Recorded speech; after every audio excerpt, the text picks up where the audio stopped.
me see what's going on. Make sure that mic check, mic check. Oh, we got Chief reporting in live. Let me make sure my mic and everything is right.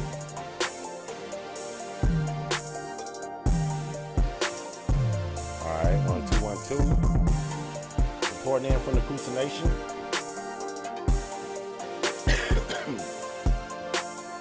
Chief Bluefeather. Make sure we online.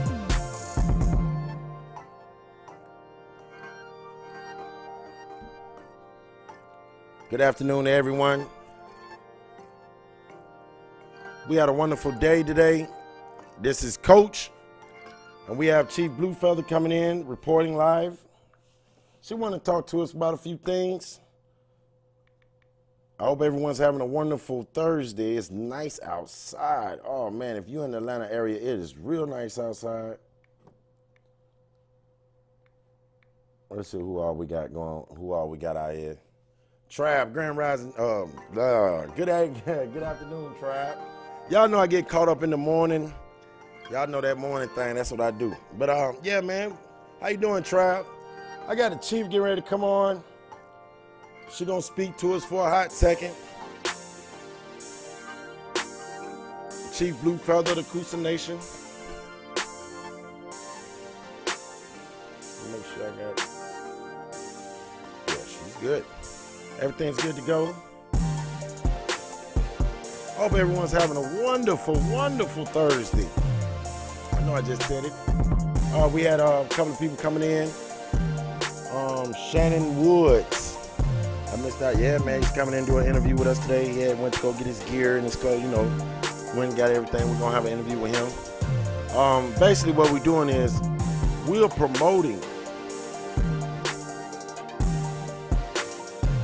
We are actually promoting all of the Aborigine businesses, all the American Indian businesses, all of our businesses, especially in my community. Because a lot of people listening in that's from my community. So what's the best thing to do is to start in your community. All right, she's getting ready to call in and we about to get it live. We about to get it popping.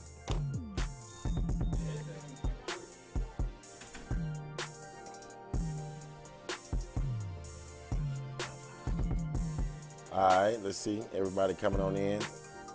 What's up, Rick? Hold on, let me add. I can holler at you for a minute while we wait on Chief to come in. We got Rick in. We're going to holler at Rick King for a hot second. Let me turn his mic on real quick. I'm going to wait on Chief to call in. Oh, this is Brandon. We also have Brandon. Don't forget we have Brandon. It's another brother. I did an interview with him earlier today.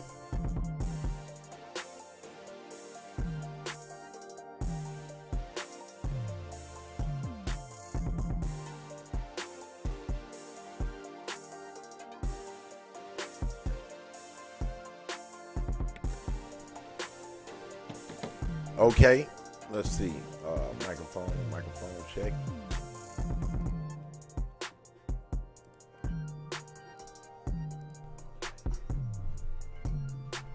All right, Rick. There you go. How you doing? Doing just fine. Doing fine? All right. So how long you been in the consciousness of knowing yourself, would you say? Approximately about 6 years now. About 6 years. You did most of your genealogy already? Oh, yes. And you find yourself in Aboriginal community? Oh, yes. That's what's up. What's up, Sam? Got us rocking over here, Sam. So what you looking forward to? Like, are you looking to join a tribe or what you looking to do? Actually, I'm looking to join a tribe or,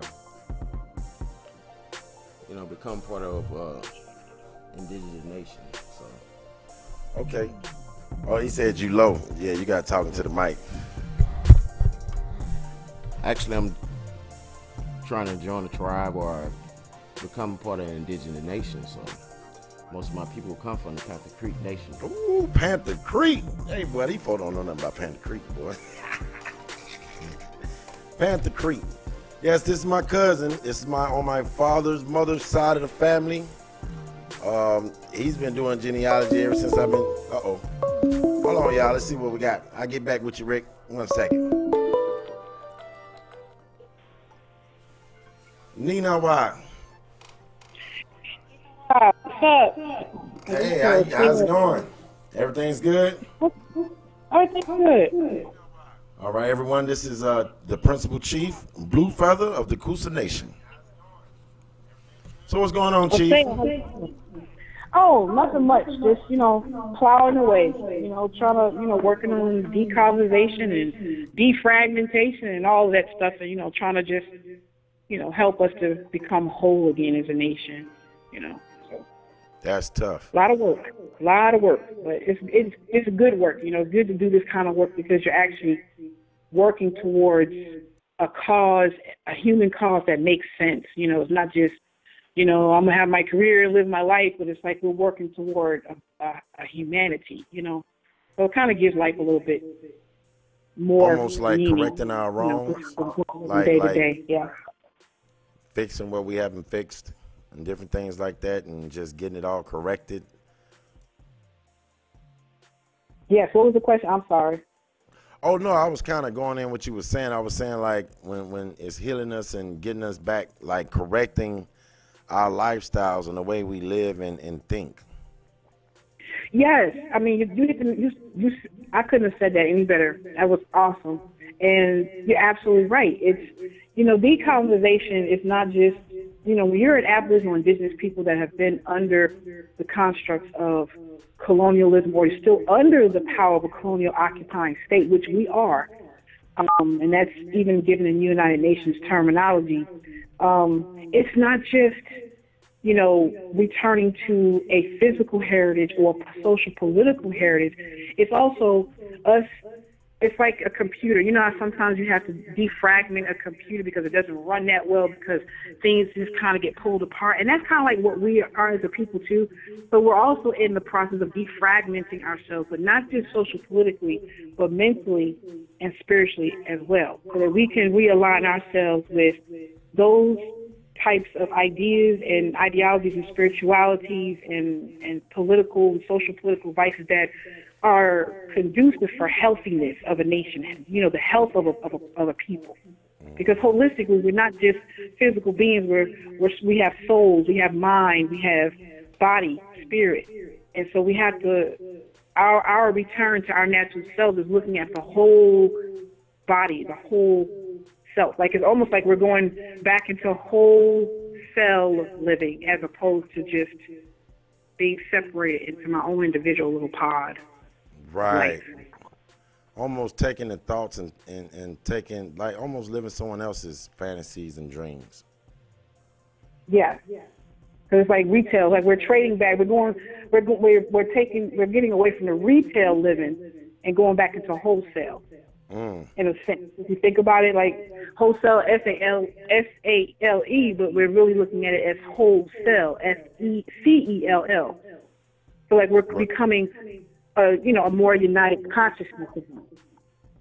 Right. Doesn't mean giving any individuality, because everybody is a individual, unique, beautiful expression of oneness.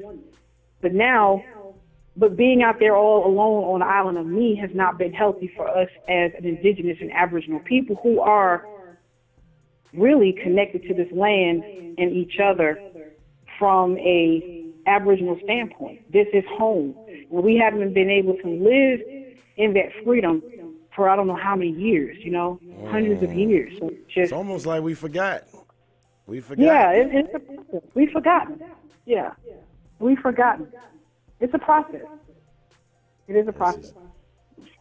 So, with dealing with you all, how would you all help with the process of changing that lifestyle? You mean as far as? Like said, we did our genealogy and we found out we are a tribe, and the tribe's connected to Coosa, and we reach out to Coosa, and how would you all help make that change? I Like, think one way is the personal touch. I think that that's something that we kind of work hard to have is a personal touch. Like we try to take the phone calls when they're coming in. We do have set hours that when we actually work, but we really kind of like around the clock in a sense.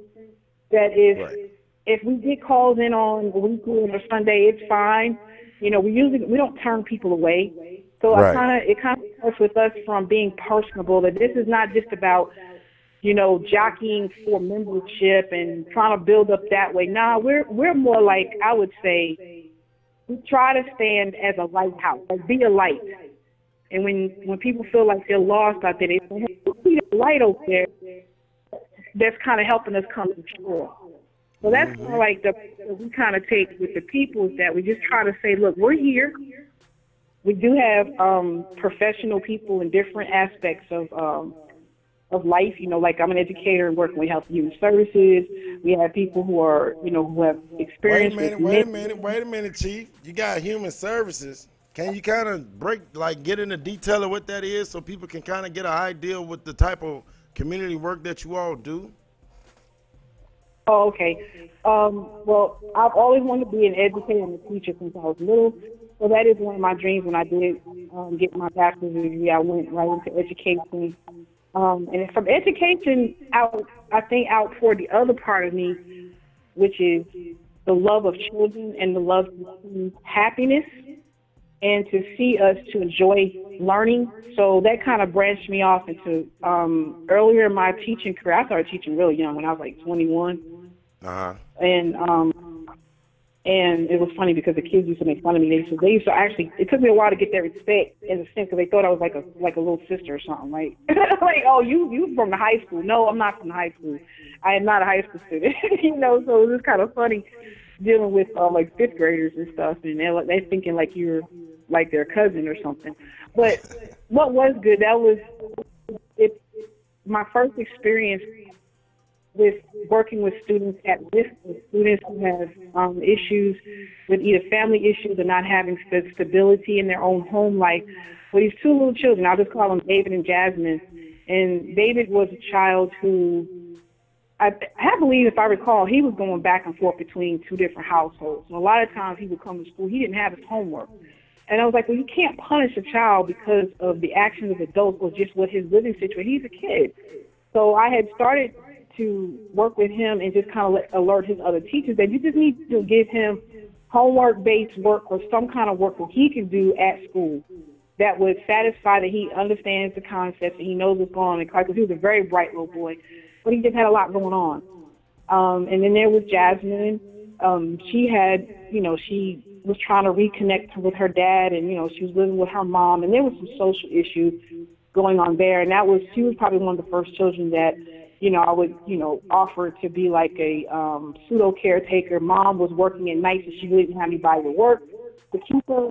So I said, okay, on certain weekends I would let her stay with us, and we would just go to the park. So that was like my outreach. It started really early in my teaching career, and then over the years it just kind of grew into me growing programs like music programs or literacy programs, mentoring, and just reaching beyond the classroom with students and making connections with parents and, people in the community where we can just kind of make school an environment of love and, where we can pull it together.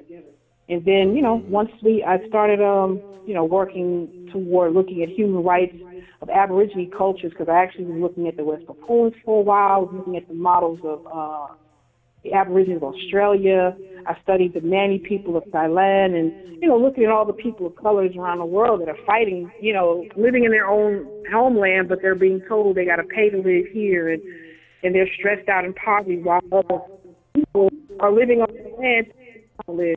So that started to pique my interest in that.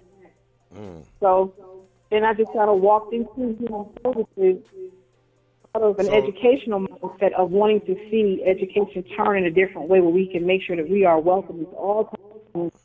Because, I've had students in my own family, and that's how I want the human services.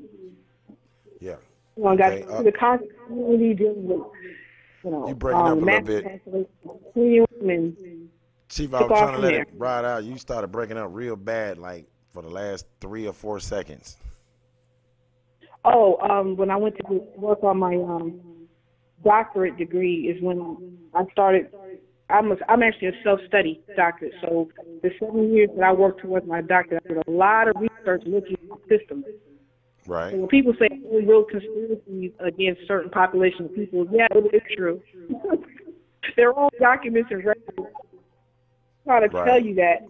So I kind of moved towards looking at more obscure theories and conceptual frameworks. I want to kind of think outside of the status quo, statistics of saying these certain people always have to be, these people always have. But there's a reason.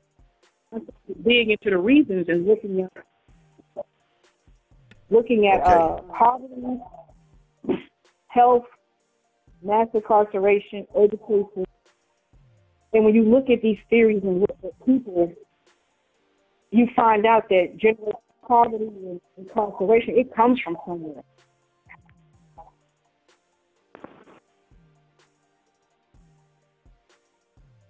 Okay. I was checking to see if you were skipping on. I know I was getting the skipping, and sometimes it'd be my Bluetooth. But I got everything you were saying. I believe everybody caught it because I was able to understand um, about the bachelor's degree and self-studies and the studies real hard. So that's your history, Chief. I was more talking about like, and that's good for the people to know that they know. But more on what services that you all provide today for people. Okay, so taking that skill set, and that's the center of our advocacy. So we just kind of work along the advocacy continuum where we advocate for families, children, people in the community, whatever human rights needs that they have. We start off dealing with education cases and some abuse cases that we felt that children were being neglected educationally and actually physically in these schools, dealing with some special needs children that we actually had to put under protective custody of our nation to force the hand of the school district and even the courts and DFACs and all of them to deal with how the children and families have been treated by systems that are supposed to be socially inclined. DFAC is not a criminal organization, it's not supposed to be. That's not even according, even though we know how the system works, but every system has its code of ethics, and human services has a code of ethics, and it clearly tells you in the code that human services practitioners, whether it's in DFAC, social worker, you're really supposed to be advocating for people. You're actually You're supposed supposed to to, be an advocate. You're be supposed to be a helping. practitioner of social justice. That's Right. that's actually written in the code of justice. In their code of ethics. But So most those of are the the kind of time things we that started dealing with, and then kind of moving into the criminal justice scene, where we have people with different court cases and finding out that people are having inadequate or what you call ineffective counsel, even if you are given a public defender, but who the public defender really works for, and just how many people's lives are just changed or destroyed or prolonged in the criminal justice system just because of due process, failure to be able to access due process of rights. And we all know these things happen, but I kind of think what we've been doing the last 2 to 3 years, we've just kind of been in the middle of it to actually see how it operates. So it is very easy now for us to understand how human rights are violated so easily, so quickly, because there's lack of accountability, there's lack of actually following their own code of ethics, it is lack of humanity, and there's also collusion. You discovered so much collusion between agencies to keep this little thing going. So that's how we do an intake, and we just, and we walk alongside, families or individuals to figure out what is it that you particularly have a need in. So if it's social services, that's more of my area. If it's legal advocacy, that's more of Chief Redman's. And now that we're developing our law department, we got some volunteers now that are really powerful in paralegal studies and social sciences. So now we're actually expanding, in our council in these departments, so we can be of more help, to make awesome. change individually, but we're also working how to much bring do you actual all charge social for your change. services? How much is I need to know so people know how much is the services. I'm sorry. How much, like, I, do they need to pay for, like, pay monthly? Do they need to pay, how much is the services? oh, our services are all 100% charitable. Ooh, sound like free to me. Yeah, they're 100% charitable because we're operating as a government. If you're a government by the people, for the people, and, you know, it's charitable. We have to have a place for our people to be able to go. That's right. That's And right. not be taken advantage of. And now I'm not saying that we can't all help each other, but I don't know. The answers work good because, we'll get people from the community who'll just buy us ink out of nowhere, bring us paper. So they know we have little needs and things like that to keep us going. So it's also a way of teaching us how to help each other. Yep, at the same time, we're learning. Yeah. That's right. So it's kind of like learning how to give again, learning how to love each other, and to truly have charity in your heart. And when people see what we do, and that we don't charge people, we don't trick people, we don't undercut and say, hey, if you give me this, we don't do any of that. It's just purely a charitable health and human services that we do, and we take the intake, and then we just go from there. And if we can't, if we don't have the man and woman power to actually do it, we will reach out and to make these agencies work. And that's a lot of stuff we do too, while we're trying to transition out of their stuff totally. In the meantime, we're making these agencies, or making them accountable for your own code and law and how you're really supposed to treat people. That's right. We need this in every town across the nation. You know that? Absolutely. It'll set off a firestorm of humanity. It really would, especially coming from us. I know it would. They not killing each other. They helping each other. Oh, man. What Yeah. the world? What we going to do? Walking with someone to an appointment, when a lot of our people are afraid of doctors, and they don't even know what to ask a doctor. Do you blame them? No, I don't blame them. Yeah, doctor get paid for writing prescriptions. Ain't no telling what else he doing. Yeah, he ain't Just caring. helping people. Some of our people are illiterate in certain things. Helping us courage, hope, and the courage to just have. That's nothing to. Ooh, Chief, you broke up bad that time. Can you rewind it just a hot second? That's not the role. Oh, we missed it. We missed it, Chief. You broke up real bad right there. Can you hear me, Chief? Yeah, I can hear you. Oh, okay. Yeah. I don't know. Yeah, it's like you starting to go out. It's breaking up bad. So basically, doctors only love that. What's that say? Doctors only love that. Okay. Yeah. So basically, at the end of the day, you dedicate human services. Yeah, you breaking up. That's why I just started talking until you can get a better reception. I didn't hear though. I can't hear you. Yeah, that's what I was saying. You breaking up real bad. Can you hear me now? I hear you great. I hear you real well. I hear you fantastic. Last thing you asked. I think you asked something.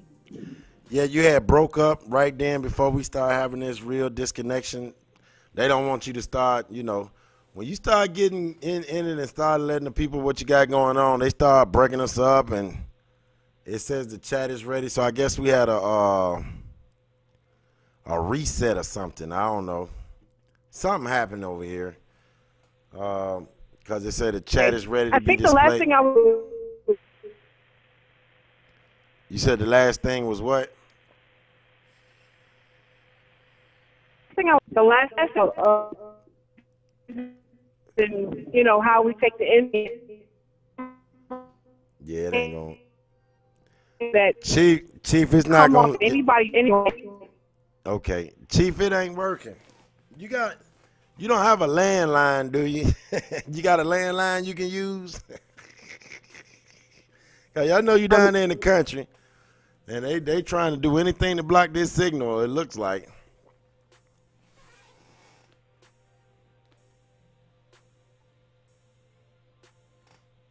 Or is anyone else around, Chief, that you can use their number and call me? Because your phone is breaking up. Let me see if I can. All right. Well, check right. and see if you can use another phone or something. Just call me. I'm going to be here. We'll be here for a few minutes and checking to see if you can get another phone. I'll call you right back. All right, I'll try right All right. back. Okay, yep, man-made chemicals, prescriptions, medicine, done. Let me blow this up so I can read this. Feathers up, power up. What's up, Welch? Okay, chemical, prescription, medicine, don't cure. That's right.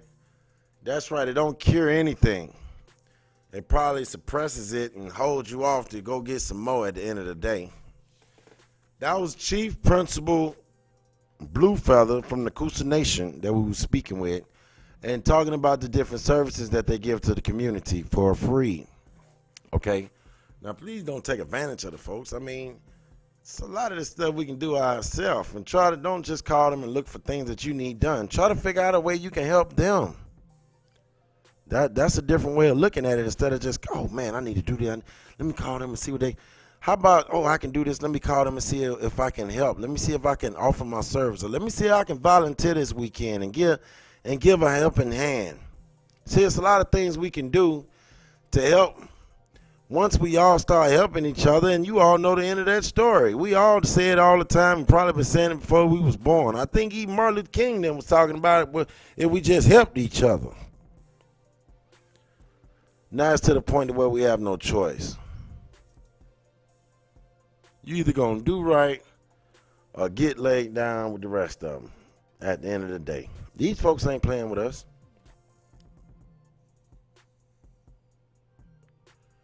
So we was having, like I said, she's out in the country. They're out there in Coosaville. I said Coosaville. Coosa. They're in the Coosa Nation, which is out in the sticks. I mean, out in the country. It's deep in the country, and it's not really good, strong service down there. I have to go in the house and cut on Wi-Fi when I'm on my phone when I'm down there. So it's okay. Here we go. Come on. Hey, Chief. Hey. Sound good to me. Okay. So yeah, we was just talking about all right, you went over your schooling, how you was a teacher, how you got certified. Now we talking about all the terrible things that you all do for the community, human services, dealing with kids, all types of things. So where do we go from here? What's next? What do we need to do now, Chief? What's next on the menu? Because you already doing what you're doing without the help of everyone even knowing that you've been doing what you're doing. You see what I'm saying? Everyone doesn't even, a lot of people don't even have a clue that you exist. And the things that you are doing is phenomenal. So now that we know that you're doing these services for the community that you're in and helping other people, are you connected to any other tribes? Is it just you all? Is it more than you all doing what you do? Is it anything else? Like, is it bigger than you all? Or, because I know people want to know. Yeah, we have members all over, throughout the Southeast United States. We have members in different states, like I said, throughout the United States. I forgot, not just the Southeast. We do have Tennessee band, I'm sorry, I messed that up all the time, but they're the chicken sauce out of Tennessee. That's Chief Nash, and we're working with them. And we have you guys, oh my gosh, the Family Chop Clan, who's out up there in Noonan. And, and I'm excited to be working with you all because you guys have the same heart and spirit to, once you see needs in your community where you want to outreach. And I think that's what it is. I think it's just like, we just get the ball going and all of us just kind of run with it. And basically what we're trying to do on a different level is while one level is working personally or giving the personal touch to families or people who call in who have questions or may have an issue dealing with some agency, that we will write letters on behalf or make some phone calls and do things like that. But we're also trying to make social change at the same time. So not just on an individual level, but on a systemic level, where these agencies know that when they're dealing with us, that we got to do things the right way. The right way. So that's the other piece of it. It's just trying to, inspire folks to say, hey, we made some mistakes and we need to do better. In addition to working on our land right, because of, so that we can go ahead and develop,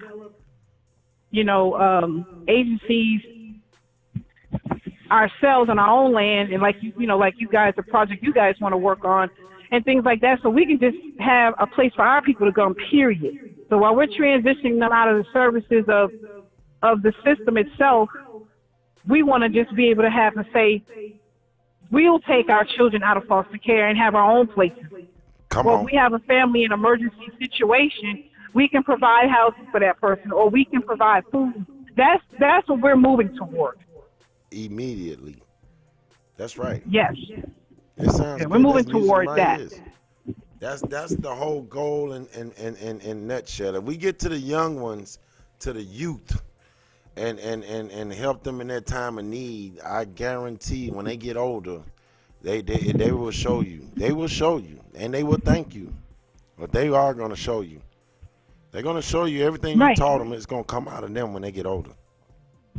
Yeah, and we're still in the process of developing our youth council, because it's not just adults doing things. It has to be the family. So it's women, it's men, it's our elders, it's also our youth. So, we're working towards, keep trying to grow our youth council, because we want them to take on a project and take on, some social issue that they want to address, so we can kind of move them into the UN realm, and being out there. Because there's a lot of youth out here in different places that are doing a lot of good things. So we want to see our youth get their feet wet in this social movement as well. So if you know anyone that's young, that's doing positive things, reach out to us so we can help them get further in their journey by pushing them, advertising them, and motivating them to continue doing what they're doing. So I'm with that all the way, Chief. Yeah, and encouraging them to take on extra studies or gaining skill sets and things that can help with your community. Like, my son Kaya, took him some time to kind of think about what he wanted to do, but he's always loved the medical field is science, so he's very interested in the heart. And, they do have some free tuition programs in here in the state of Georgia. I said, look, let's go ahead and grab that, and let's work on this free tuition, so at least you can get some type of certification in EMS, or, like you said, he wants to work on, being able to, work with the algorithms of the heart. So I wanted to encourage our youth to be able to take these type of skill sets and things that we need. Like my daughter wants to she wants to work with, nursing, and we want to encourage them to take on skill sets that can be likewise of their interest, because it needs to be stuff that they're interested in and really want to do, but also how can it be helpful to the village? Right. That's right. So that we have an emergency, I think one of the things that every family should have is people who are learn in first aid. We need to have first aid within our family. Something go down, we need to know how to do some CPR. I've had a card with that. You need to redo that every certain amount of years so you can stay fresh. But I think that's something really critical just within our own family. We need to have people who can do CPR and, can apply first aid. We need all that, and it need to be taught. It need to be taught to everyone, really. It's like we need community functions, community give-backs, and more just day-to-day dealing with just the community. Not quick to run out to the mall and different places to throw that dollar that you work so hard and sweat for. Mm-hmm. Yeah, it's just becoming more, it's becoming more community-centered and more So we're kind of getting out of the individual mindset and getting more into a family orientation and getting into a community orientation, because families make up communities and we all live together in these communities. So it's just about returning to the ways of taking care of each other. And we're talented people. I mean, how many of us know a lot of our people and our aunties and women in our family, they're natural medicine women. They can tell you, hey, girl, you got to use this, use that oil for this, or use this herb for that, or use this, type of food that can help you with this, or drink this for that. We have natural medicine men and women in our communities all the time, and we have people with natural talents of construction. So that would be something good that as we move forward in our project, is to do a survey. Do a community survey of skills while we're working towards, trying to bring economic development. Those are, the bigger goals and the larger goals that we have.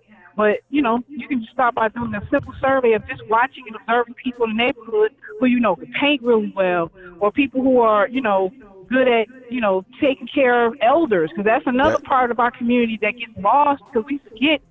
I just, spoke to a support person in our community who says elders are sitting at, at the elders, I forgot what it's called, assisted living or something, and a lot of them are not getting visits from family, and they're just sitting there. So I'm going to try, hopefully, to establish some type of volunteer list of some youth or some interested people in the community that'll be willing to, like, at least once a week, let's go in and let's, let our elders know we have not forgotten you. I mean, it's just things like that. That's big. I like that idea. I mean, a lot of people be like, I don't go sit with some old folks, but you got to give back to where you come from. A lot of us don't. You're going to get old, too. We're going to get old. We're going to get there. A lot of us is running. You don't want to feel forgotten. That's right, and that's the way it's going. Because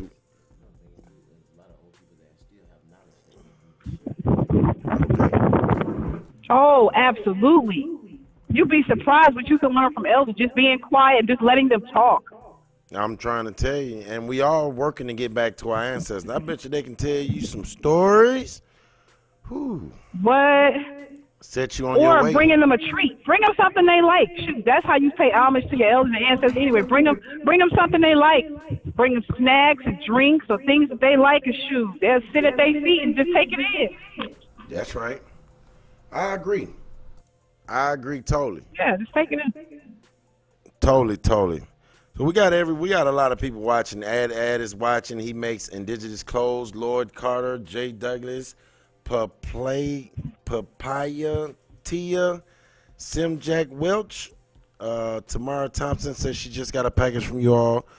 We got Sharka watching, Chris Green watching, and a lot of others. Shaba Bahati watching. We have oh man, we got a lot of names. I don't want to mess nobody's names up. Sean Nettles Bay, Samuel Zay Pro Stewart. Shout out to everyone to come out. On a recap real quick, we got Chief Bluefeather, the principal chief of the Coosa Nation. We have a reporting in, and we're just talking about things that we're doing in the communities. Well, really we're talking about her and what she has going on at the moment. And the last question, I believe, is where do we go from here? We're working on all of these. She has a lot of things already moving and going well that a lot of people didn't know about, that I'm working as hard as I can to get it out so people can see that people are doing so much for communities that we have no clue that's going on because they keep us blind with all the bad stuff. So other than that, we have people that reached out to you, like Tamara Thompson. She posted in live earlier, said she got a package from you all. Shout out to her for that. I'm always watching on YouTube. Oh, awesome. He said he's always watching on YouTube. His name on YouTube is Aboriginal Think Tank. A peace, Aboriginal Think Tank to you. Thank you for coming out as well. Do anyone have any questions that you would like to ask? I'm not dealing with no bashing today, though. You will get clipped quick. But other than that, if you have any questions you wanted to ask us, you can go ahead and post it real quick, and I can see if I can read it, and we can keep it moving. Also, Chief, so with all those ideas that you have and all the things that you know that we have moving forward, because we have been building with you for a good minute, it's been a lot of good news. Is there anything else that you're looking forward to, or that you know that we got coming on? Or I didn't hear the very last part. do you got anything going on? Anything we need to know about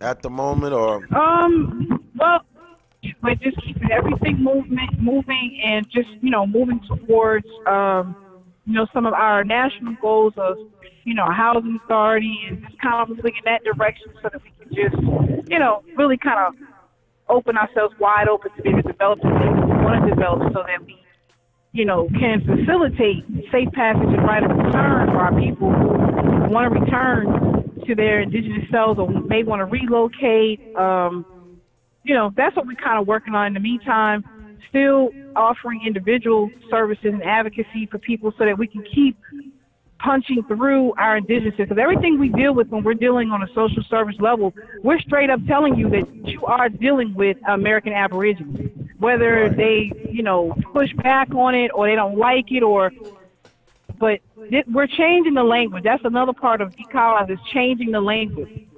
So we don't let you address the people we're working with as Black or African American. We let you know right away that who we are, and you're dealing with an American Aborigine, and we are a special population. And that's another part of social change too, is it's helping to change the language of how these systems treat us. Even they all want to know, are you a federally recognized tribe? Because they're so caught in that old, antiquated so-called recognition process, not realizing that the human rights process for indigenous peoples have expanded, just universally. And because we're ethnological Indians and we are the true Aborigines, we're covered other, indigenous law that it's just time now to punch a hole to make, these local, state, and these governments accountable to these laws that they're really supposed to be accountable to. And the only way to do it is to challenge them on it. And that when you're dealing with your people on a school level, if you're dealing with a social service, no matter what they may think, you stay positive and stay strong in spite of who you are, so they are accountable to your human rights. Thing is dealing with cases like that is that we have to make them accountable or show them the way to be accountable for human rights of indigenous people. And of course, we're very excited to be working with you all, because you all have that same heart and spirit to reach out to people in the community and make your indigenous walk real, not just on the radio, on YouTube and Facebook, but that, you guys are also likewise planning, weekly, meetings for people in the community, so you can, open the door for, chiefs and other people doing things to let people know who you are and kind of gauge what people are thinking, what do you need, what are the needs, and how we can be of help. So just being able to connect with you all and other like-spirited and soul indigenous people, this is how you get your movement. It just, just keep moving. Yeah. Don't get caught up in ego. Don't waste time with he say, she say. Ain't nobody battling for who the best of this. Nah, man, just keep moving in your efforts to promote human rights.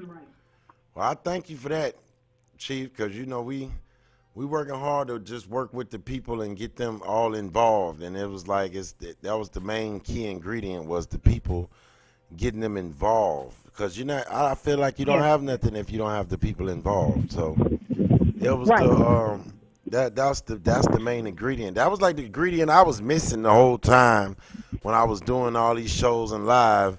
I was missing the people. I was missing that key seasoning, that thing to make it fire. Y'all know what I mean? The key ingredient was the people that I was around every day. So now that I got my practice up, go ahead. I'm able to represent them in a better way. Yeah, but that's what's up, though. It's basically where my husband came up, Chief Eagle Guy came up with a statement, is where your feet touch the soil. Because our people are everywhere. We're all over. So we need to start our outreach where we're at. Because that's how you get the movement going. Like, everybody can't be in every place. Because our nation is spread out all throughout the southern states. So we're not going to all be in one place.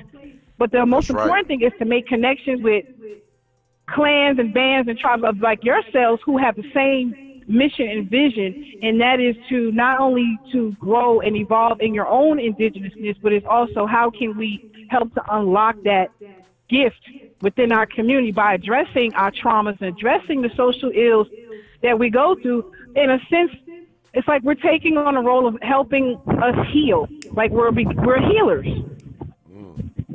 At the end of the day, huh? We're healers. At the end of the day, we're just all healers for each other. Because, you know, we went through our trauma, things that happened to us, and, you know, you guys helped us heal. You know, you came, invited us to come down, and we still had our business meeting, but you also loved on us. Y'all made us some good eats and victuals. You know, that's always a good way to get folks. Put some food on the stove. Try to take care of y'all, man. Y'all do so much. Every time I get a chance, put some we food try on to the take care stove. of y'all, man. Y'all deserve every bit of it and a lot more.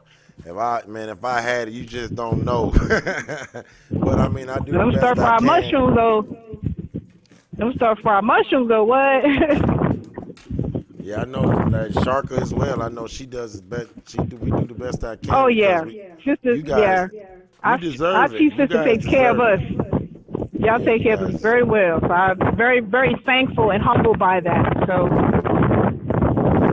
So Chief, I gotta go. I got a very special appointment. I mean, event to go to tonight. I don't want to say it just yet because my mom.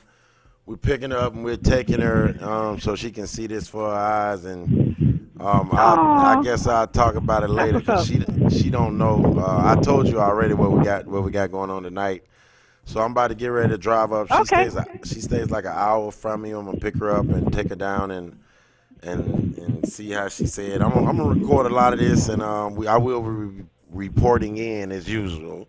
So I thank you a lot for coming out, and I don't want this to go too long so people can go back and listen and get everything, and we can keep on pushing forward. Okay. Thank y'all so much, and much love to everybody, and indigenous love. That's what's up. Well, I know we're going to be building later. That's why I didn't want to give them too much, and then I had to go, and it was like, but this was great. I think this was great. A lot of people enjoyed it. Yeah. I want to say do you want to say anything before we go, though? You want to say anything to the people before we go? I just want to say stay encouraged. That's it. Stay encouraged, and let's stay in touch. Let's keep in touch with each other. You know, just stay encouraged and stay in touch with each other, and just, you know, let us know what's going on where you are at. And, you know, if there's ways that we can help in some ways to get, you know, advocacy activated where you're at, hey, we're all open for that as well. All for it as well. Looking to help someone else when you think you don't have no help nowhere else. That's awesome.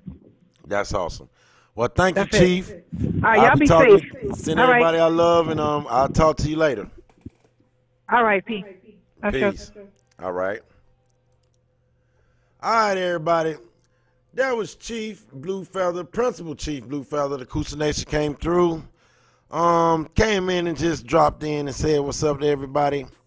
We got interviews from interviews. I also have an interview of the brother who got he got accepted.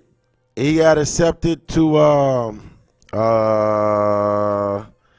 he got the job up at the Museum of Smithsonian up in Washington D.C. A brother from town, right here. He came in earlier today. I interviewed him. I need to chop it up a little bit, clean it up, and we can play that today. Like I said, I'm going to be giving y'all shows all day, 20-minute, 30-minute, 10-minute, hour, however it is. We're going to stay popping, and we're going to keep reporting the news that's going on in our community. If you don't like that, just block me, because we're going to keep on busting. All right, y'all. Until later, I'll see y'all later, and peace. Uh-oh.